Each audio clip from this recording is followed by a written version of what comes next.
ayat 8 sampai ayat 17. Kitab Bilangan pasal 2 ayat 8 sampai ayatnya yang ke-17. Bilangan pasal 2 ayat yang pertama ke-8 sampai ayat yang ke-17. Dan sebelumnya telah kita kenangkan kita berdoa. Firman-Mu akan menjadi pelita bagi kaki kami dan terang di dalam jalan kami. Dan itulah kerinduan serta harapan kami, supaya Tuhan ada dan berkarya serta berperkara bagi kami. Tolong kami dalam kuasa Kudus-Mu, memampukan kami dan mengertikan firman-Mu bagi kami, agar kami boleh ada dan melaksanakan kehendak-Mu di tengah-tengah hidup kami hari lepas hari. Usir segala kuasa yang mengganggu kami Tuhan. Roh Kudus-Mu menaungi kami oleh karena firman-Mu, dan kami bersukacita di dalam. Bersabarlah kepada kami Tuhan, karena kami siap mendengarkan sabda. Amin. Bilangan pasal 2 ayat 8 sampai ayat yang ke-17 demikian bunyinya di pintu mempelai perempuan. Dengarlah kekasihku, lihatlah dia datang melompat-lompat di atas gunung, meloncat-loncat di atas bukit-bukit. Kekasihku seperti kijang atau anak rusa, lihatlah dia berdiri di balik dinding kita, sambil menengok-nengok melalui tingkap-tingkap dan melihat dari sisi. Kekasihku mulai berbicara kepadaku, bangunlah manisku, jelitaku marilah. Karena lihatlah musim dingin telah lewat, hujan telah berhenti dan sudah lalu. Di ladang telah banyak bunga-bunga, di bawah musim pemangkas. Bunyi terukur terdengar di tanah kita. Pohon ara mulai berbuah dan bunga pohon anggur semerbak baunya. Bangunlah manisku, jelitaku, marilah. Merpatiku di celah-celah batu, di persembunyian lereng-lereng gunung. Perlihatkanlah wajahmu, dengarkanlah suara, sebab merdu suaramu dan elok wajahmu. Tangkaplah bagi kami rubah-rubah itu, rubah-rubah yang kecil, yang merusak kebun-kebun anggur, kebun-kebun anggur kami yang sedang berbunga. Manisku kepunyaanku, dan aku kepunyaan dia, yang menggembalakan domba di tengah-tengah batu, sebelum angin senja menembus. Dan tema kekasihku, kasihku, kehidupanku. Bilangan pasal 2 ayat 8 sampai 17 menggambarkan perjumpaan pengantin perempuan dengan kekasihnya, tentu pengantin laki-laki, di mana suatu perjumpaan yang memberikan semangat untuk bangkit dan bekerja karena musim pemangkas telah tiba, di mana perjumpaan demikian menjadi pelajaran bagi gereja dalam memahami hubungannya dengan Kristus karena kehadirannya di dunia, bahwa hubungan gereja dengan Kristus selalu digambarkan sebagai relasi pengantin perempuan dan pengantin laki-laki. Kita bisa bandingkan dalam Wahyu pasal 21 ayatnya yang kedua. Jemaat yang diberkati Tuhan, dari bagian ini ada beberapa hal yang akan kita pahami bersama. Yang pertama ayat 8 sampai ayatnya yang ke-10 yang mengisahkan tentang seruan mempelai perempuan atas kedatangan kekasihnya. Pada bagian ini kita bisa melihat mempelai perempuan menyambut dan menggambarkan kedatangan sang kekasih atau sang pengantin laki-laki, ibarat kijang dan anak-anak rusa yang melompat-lompat di atas gunung dan bukit-bukit, di mana ungkapan ini di satu pihak bisa melukiskan kegembiraan mempelai perempuan atas kehadiran sang kekasih, melukiskan keperkasaan sang kekasih yang datang menjumpai mempelai perempuan, di mana kedatangan sang kekasih itu untuk menyampaikan sesuatu yang penting bagi mempelai perempuan. Dalam bagian ini disebutkan sang kekasih itu, ia berdiri di balik dinding sambil menengok-nengok melalui tingkap-tingkap dan melihat dari sisi-sisi. Bagian yang mengisahkan sang kekasih memperhatikan dan melihat dan memilih kehidupan mempelai perempuan dan berkata kepadanya seperti yang dicatat dalam bagian yang kedua, ayatnya yang ke-11 sampai ayatnya yang ke-14, di mana di situ permintaan sang kekasih kepada mempelai perempuan untuk menyambut, melihat dan merasakan hal apa yang membuat sampai ia datang dan hendak menemuinya. Di mana bagian kedua yang mempelai perempuan, sang kekasih itu berkata, bangunlah manisku, menggambarkan suatu sapaan yang menggambarkan kemesraan hubungan, sekaligus memberikan semangat agar tidak tidur dan berdiam diri, melainkan bangkit dan melakukan sesuatu. Sapaan mesra yang diulangi dengan kata-kata yang lain, ceritakan yang menunjukkan kebenaran mempelai itu sebagai sosok yang begitu cantik dan mempesona, di mana kejelasan ini tidak boleh membuat terlena dan tidak membuat apa-apa.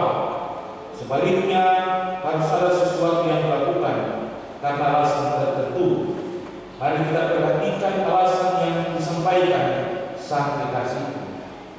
Dikatakan karena musim telah tiba, musim dingin telah terlewati, hujan telah berhenti, dan semuanya telah berlalu. Dalam kondisi alam yang membuat mempelai tidak dapat berbuat apa-apa, oleh karena dingin dan hujan telah terlewati, maka ia datang dan ia harus menjumpai sang kekasih. Hal ini membuktikan bahwa saatnya bekerja, karena di ladang telah tampak bunga-bunga dan bunyi teruk-teruk terdengar. Itu membuktikan dan menandakan bahwa masa atau musim pemangkas telah tiba. Itulah sebabnya kerinduan dan harapan untuk bertemu merupakan bagian yang harus dilakukan untuk ada dalam sebuah tanggung jawab pekerjaan yang dikerjakan. Dan perjumpaan itu dilukiskan dengan sapaan yang begitu menggoda. Bangunlah manisku kekasihku, marilah. Dilukiskan sebuah jalan untuk bangkit bekerja, sebab musim pemangkas itu telah tiba. Kemudian yang ketiga, Bapak Ibu, ayat 15 sampai ayat yang 17 melukiskan tentang permintaan mempelai perempuan kepada sang kekasih yang datang untuk membangun kerja dan bukan tanpa hambatan yang membuat mereka harus dan melakukan satu tanggung jawab yang bekerja. Maka pada sang kekasih mempelai perempuan menyampaikan permintaan yang harus dilakukan dan dituruti sebagai bagian dari tanggung jawab laki sang kekasih untuk melakukan tanggung jawab ini. Dikatakan, tangkaplah bagikan rubah-rubah yang kecil yang merusak kebun-kebun anggur, kebun anggur kami yang sedang berbunga. Rubah-rubah binatang kecil dia di hutan, rusak kebun anggur yang sedang berbunga. Permintaan ini dia juga kepada sang kekasih, sebab sang kekasih mempunyai tanggung jawab yang besar, yaitu menggembalakan domba-domba dan di tengah-tengah bunga bakar. Dan sang kekasih mempunyai tanggung jawab menuntut dan menjaga kebenaran.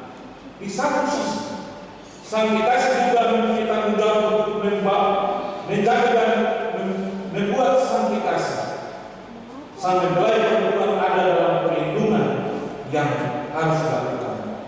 Itulah sebabnya sepanjang waktu dan terus menerus dikatakan ia harus melindungi.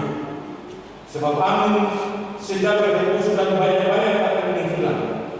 Tetapi juga dalam keperkasaan seperti ikan dan seperti anak-anak rusa di atas gunung dan tanaman rempah-rempah. Maka sang kekasih laki-laki harus menunjukkan tanggung jawab yang harus dikerjakan. Bapak Ibu jemaat yang diberkati Tuhan, itulah gambaran bagaimana hubungan Allah dalam Kristus Yesus dengan jemaat, bahwa hubungan itu harus dibangun dalam sebuah kehidupan yang penuh dengan harmonis, bahwa Kristus merindukan dan ingin berjumpa dengan jemaat. Maka kita sebagai jemaat harus memiliki kerinduan untuk berjumpa dengan Kristus. Bahwa dalam bagian ini, di situ kita bisa melihat bagaimana seruan mempelai perempuan atas kedatangan kekasihnya. Ia begitu bersemangat, ia begitu ada dan merindukan perjumpaan itu, karena perjumpaan itu merupakan hal yang sangat penting dalam membangun hubungan yang erat.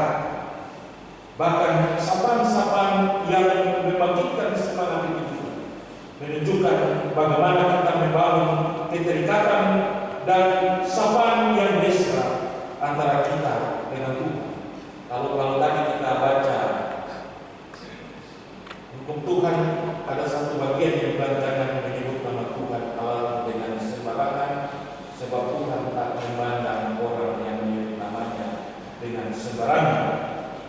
Dan ketika kita memanggil namanya, berarti kita punya maksud dan keinginan tertentu untuk berjumpa dengannya. Kalau kita yang sekarang ini, yang terpenting juga kita bilang, bahkan yang bikin hal yang rusak juga, itu kita menyebut namanya. Oleh sebab itu Bapak Ibu, setiap orang mempunyai tanggung jawab yang besar untuk berjumpa dengan Allah sang kekasih. Kekasihku, kasihku, kehidupanku menjadi tema kita. Kalau kita memandang Kristus sebagai kekasih dan kasih kita, bahkan sebagai kehidupan kita, maka tentu kita akan berlomba-lomba untuk berusaha menjadi bagian dari hidupnya dan selalu berjumpa dengan dia. Sebab dalam pertemuan dan perjumpaan itu pasti ada permintaan yang harus diungkapkan. Dalam kebersamaan maka ada percakapan yang membuat kita harus ada dalam permintaan. Yesus sendiri telah menawarkan apa yang menjadi bagian dari kehidupan kita bersama-sama dengan Dia. Ia berkata kepada kita, tinggallah di dalam aku supaya aku tinggal di dalam kamu, sehingga apapun yang kamu minta dalam namaku akan diberikan kepadamu. Dalam bagian ini kita bisa melihat bagaimana kerinduan pertemuan itu membuat ada permintaan sang kekasih kepada sang perempuan terhadap hal-hal yang bisa dilihat dan dirasakan. Oleh sebab itu kita diajak untuk bagaimana kita mempunyai sebuah kerinduan untuk selalu ada dan mengajak Tuhan ada dan menjadi bagian hidup kita dalam pergumulan dan perjalanan kita jalan. Andaikan jika Yesus dengan berkata dan berkata, bangunlah manisku, jelitaku, datang dan bersama-sama dengan aku. Ia ingin mengajak kita untuk ada dan menyampaikan apa yang menjadi harapan dan keinginannya. Mungkinkah kita seperti mempelai perempuan yang mengungkapkan segala macam permintaannya kepada sang kekasih? Tangkap saja orang-orang yang pelaku supaya mereka dibuatkan menjadi yang lebih baik. Tangkap saja mereka yang mengganggu supaya tidak ada gangguan lagi. Tadi ada majelis bilang, kami punya kopi setiap hari ribu kata dong menyanyi dibuka-buka sampai di atas padas-padas. Jika kita mempunyai kerinduan yang ada untuk berjumpa dengan Tuhan dan kita bilang itu tertibkan yang ada di tengah-tengah kita, maka semua itu pasti terjadi karena kita tinggal dan dia di dalam dia. Kalau kita mau berjumpa saja susah, baru kita mau meminta sesuatu dapat berbekas. Karena tadi Yesus bilang, tinggallah dalam aku supaya kita di dalam kamu, supaya apa saja yang kamu minta dalam namaku diberikan kepada. Itulah sebabnya kita dapat punya hubungan dengan Sang Kekasih atau Kristus itu, dan relasi itu harus kita nyatakan di tengah-tengah hidup ini. Relasi kita dengan Kristus senantiasa harus terus berlangsung dalam segala macam suasana kehidupan dan kedekatan kita secara emosional di dalam seluruh kehidupan kita. Kita harus menjadikan dia sebagai sosok yang penting. Kemudian kita juga harus memiliki keterbukaan untuk selalu mendengarkan suara. Ketika sang mempelai laki-laki datang di rumah sang mempelai perempuan, pasti kerinduan untuk berjumpa dengannya itu ada. Tuhan pasti akan merindukan kita sebagaimana kita merindukannya. Kita harus menunjukkan yang terbaik bersama dia. Kita harus membangun hubungan yang erat dengan dia. Maka saatnya kita akan ada dalam tanggung jawab yang besar untuk melihat situasi yang ada. Jangan sampai kita lupa ketemu, jangan sampai kita abaikan segala hal. Kalau kita ada pada nuansa atau situasi stres, depresi, dan pada akhirnya kita hidup dalam trauma, itu tidak baik. Oleh sebab itu mari Bapak Ibu kita pulang dan kita merenungkan bagian firman Tuhan bahwa Allah punya kerinduan untuk selalu dekat dengan kita. Bisakah kita membangun dan mendengarkan suara panggilannya? Bangunlah menangis ceritaku, karena ini ada dan menjadi bagian hidup kita. Dan kalau ia telah ada dalam bagian hidup kita, tentu permintaan kita itu dijawab. Gak mungkin betra itu. Tadi malam saya ada baca nonton TikTok, ada satu pernyataan yang hubungan yang baik itu akan membuat segala permohonan itu diterima dan dilaksanakan.